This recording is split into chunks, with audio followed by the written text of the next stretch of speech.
was still in primary 6 at the age of 20 years. She lived with her mother in a well-developed village. A village known not only for its beauty, but also for envy, jealousy, and bitterness among the people. Unlike many of her age mates who had gone far in life, Ome remained in the same class as little children.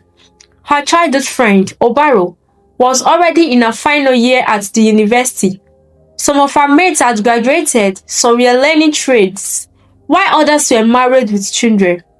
But Ome's life was different. Every morning, she wore her school uniform and walked with younger people to class. Yet, Ome was not an ordinary girl. She was beautiful, with a natural charm that could not be ignored. Her eyes sparkled like the morning dew, her skin glowed like the sun at dawn, and her smile was as warm as the afternoon sun that melted oil. When she was much younger, Ome had been the brightest child in her class. Her brightness amazed both adults and children. She and Obaro had been inseparable, walking to school together, playing games together, and studying under the mango tree during break time. Obaro, Ome used to say, "If we keep studying like this, we will go far in life." "Yes," Obaro would reply with a laugh, "and you will be the first to succeed, Ome. You are smarter than all of us." Indeed, Ome influenced Obaro into loving books. Soon, Obaro became just as intelligent as she was. Their mothers were close friends too, both of them widows, raising their daughters alone. Ome's mother earned a living by making and repairing shoes along the roadside. She had no shop, just her tools, her strength, and her determination. After school, Ome always went to her mother's workplace. If no customers came, she would pick up shoes and hawk them around the village. That was how they survived. At night, while her mother sighed and wept quietly, Ome would sit beside her and say, "Don't worry, Mama. One day I will buy you a car. I will take you to the city. I will fly you out of this country. This suffering will not last forever. What has a beginning also has an end."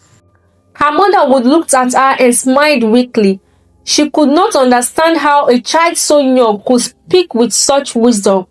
Soon, her common entrance enrollment drew near, but her mother had no money. She worried deeply, praying to God for a way. Then came unexpected news. A letter arrived at Ome's school about a spelling bee competition among 5 neighboring villages. The winner would receive a prize and the school would be rewarded. Ome's teachers had no doubts. She was the best candidate. Her mother rejoiced when she heard it. "My daughter will win," she said proudly. "She is the brightest of them all." The night before the competition, Ome did not sleep. She read her books from dusk till dawn, determined to succeed. In the morning, her mother dressed her up in a new sandals and socks. Her uniform was neatly ironed, and for the first time, Ome looked like the star she truly was. At the school gate, she stood with her class teacher and the headmistress, waiting for the bus that would take them to the competition. But just as the bus arrived and Ome was about to climb in, she suddenly collapsed. She fell to the ground, weak and unconscious. Some teachers rushed her to the small village hospital. The headmistress, Miss Ejiro, turned to her class teacher and said, "We cannot miss this competition. Find another child quickly." Reluctantly, the teacher returned to the class and chose Obaro. That day, Obaro represented the school. The competition ended in victory. The school received a trophy, and Obaro received a full scholarship for both secondary and university education.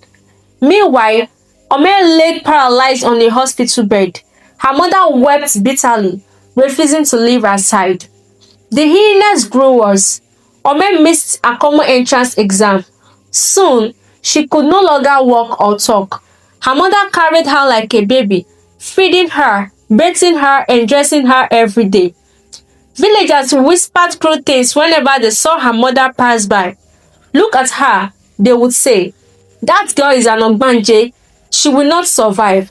Some even advised her mother to abandon her in the forest. But her mother always replied firmly, "My child will not die. She will live." Years went by.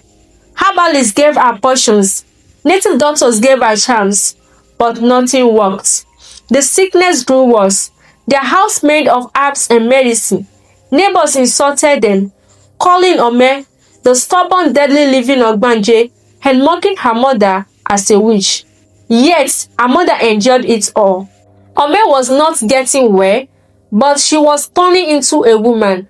Then, one strange night, something happened. A heavy storm broke out. The wind howled, lightning flashed, thunder roared across the sky. Ome, who had been paralyzed for years, suddenly stood up from her bed. She walked slowly to the door, stood there silently, looked around, and then returned to sleep. Her mother was frozen with shock. She said nothing, but the next morning, Ome woke up and began to talk as though she had never been sick. Her mother wept tears of joy. God has done it, she cried. A year later, Ome told her mother she wanted to return to school. At first, her mother laughed bitterly. At your age, which school will accept you? But Ome insisted. If I don't go back to school, I will end my life.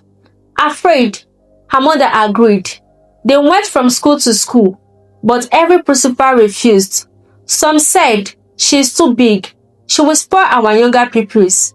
Still, Ome persisted.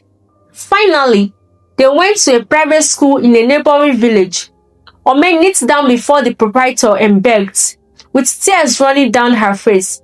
Her mother also pleaded, explaining everything. It was sickness that kept her for years. The sickness started when she was in primary 6, but now she had been healed by God. She decided to continue her education.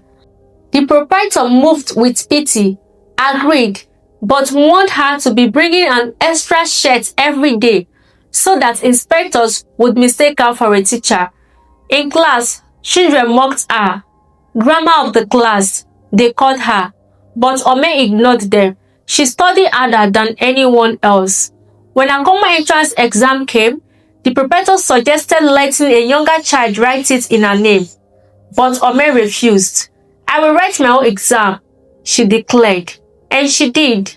Against all odds, she passed and was admitted into secondary school. Life in secondary school was not easy. Many teachers harassed her because of her beauty, but Ome valued her dignity and ignored them, even when they punished her. At night, she often prayed, God, take away this beauty and give me peace. Years passed. She sat for her junior exam, then her senior exam. Through it all, she hawked shoes, did minor jobs, and supported her mother. The villagers mocked her, but she always said boldly, success is what I want, success I must get. One day, a influential visitor came to the village offering scholarships. Ome applied, sat for the test, and passed. She gained admission into the university. Joy overflowed in her home. Her dream was finally coming true. Meanwhile, Obaro had finished her youth service but struggled to find a job. Then, she returned home. Her mother grew bitter, nagging her every day. Then, Obaro's mother fell sick. On her deathbed, she confessed that she has been the one who caused Ome paralysis years ago, so that Obaro, her daughter, could go for the spelling bee competition. Obaro wept bitterly. She was ashamed of her mother's wickedness. Ome, on the other hand, graduated with a first class in business administration. After youth service, she became a CEO.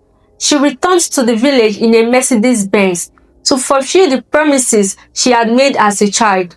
When she heard of the confession, she wept, but told her mother, let us forgive her.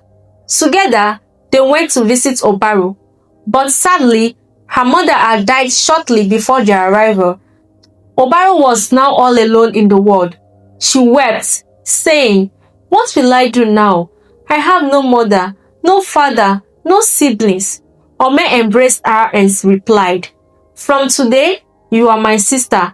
She took Obaro to the city, rented her a fine apartment, and made her a personal assistant. For her mother, she bought a beautiful house and a car for her. It was a new season of joy.